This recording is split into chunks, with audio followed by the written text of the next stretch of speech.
This is Trade Flow News, bringing you relevant news and insights from around the world. Trade Flow News, enabling trade for SMEs and economies worldwide. Welcome back to Trade Flow TV. You know the drill. Markets move fast, and if you're not ahead, you're under. It is Wednesday, June 24th, 2026, and the structural floors we discussed yesterday are already acting as launch pads. The transition from price discovery to supply rationing is officially underway. Governments are panic hoarding food, and industrial titans are panic hoarding metal. Let's get you caught up for the global open. First up, the 60-second commodities flash. Agricultural bans hit the wire. Yesterday's rumors are today's reality. Overnight, two major emerging market powerhouses officially announced temporary export bans on processed sugar and wheat, to protect their domestic populations. Soft commodity futures are trading limit up this morning. The global food protectionism domino effect has started. Meanwhile, silver eyes $74 on delivery panic. Silver is entirely ignoring the broader macro headwinds, surging past $73.80 per ounce. The enterprise squeeze is accelerating, and vicious rumors are circulating that a major bullion bank is considering declaring force majeure on a massive physical delivery contract for a Tier 1 solar consortium. Brent nears a $90 psychological wall. The energy market is bleeding global liquidity dry. Brent crude is violently grinding toward the $89.70 mark. With the maritime wartime tax firmly embedded, whispers of coordinated strategic petroleum reserve emergency releases are hitting the tape, but traders are aggressively fading the rumors.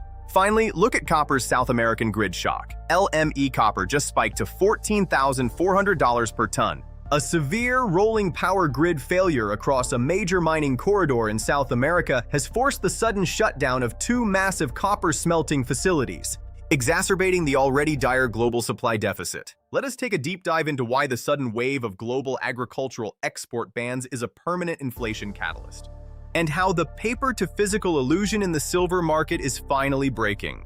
The data hitting global terminals this Wednesday morning proves that when push comes to shove, nations and corporations will fiercely defend their physical survival over their paper balance sheets. Here is what is driving the midweek tape. Look at the Agflation domino effect. We warned you on Monday that the input cost cascade would trigger political panic. Overnight, that panic became policy. With Brent oil effectively at $90, fertilizer and diesel costs have become unbearable for emerging market farmers. To prevent domestic food riots, key exporting nations are aggressively shutting their doors. By banning the export of sugar and wheat, they are artificially suppressing their local inflation, while exporting hyperinflation to the rest of the world. If you are a net importer nation, your grocery supply chain just became exponentially more expensive. Central banks are entirely powerless here. You cannot lower interest rates to magically force another sovereign nation to export their grain. This brings us to the silver force majeure whisper. The retail squeeze of 2021 was a warning. The enterprise squeeze of 2026 is the execution. Silver's violent move towards $74 is being driven by pure institutional panic. Tech giants and solar manufacturers are realizing that the paper futures market is hyper-leveraged. If too many entities stand for physical delivery at the same time, the vaults simply do not have the atoms to fulfill the contracts. The force majeure whispers hitting the tape today suggest that paper contracts are about to be cash settled against the will of the buyers. If industrial buyers lose faith in the COMEX's ability to deliver physical metal, they will relentlessly bid up the price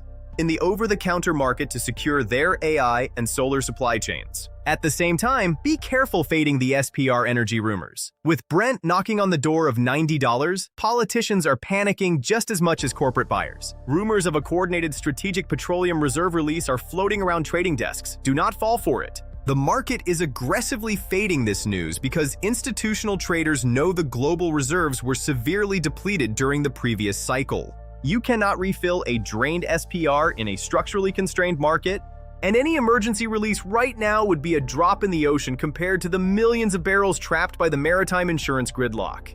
Here is the trade flow take. We have crossed the Rubicon from inflation to protectionism. The agricultural export bans guarantee that food prices will remain structurally elevated through Q4. Do not let your portfolio get caught on the wrong side of a physical deficit. Maintain heavy long exposure to domestic agricultural producers. Hold your frontline tech metal miners with an iron grip. And do not trust paper contracts in a market starved for physical atoms. Stay liquid, stay sharp, have a great trading session, and we will see you tomorrow. That is all for today's news on commodity market.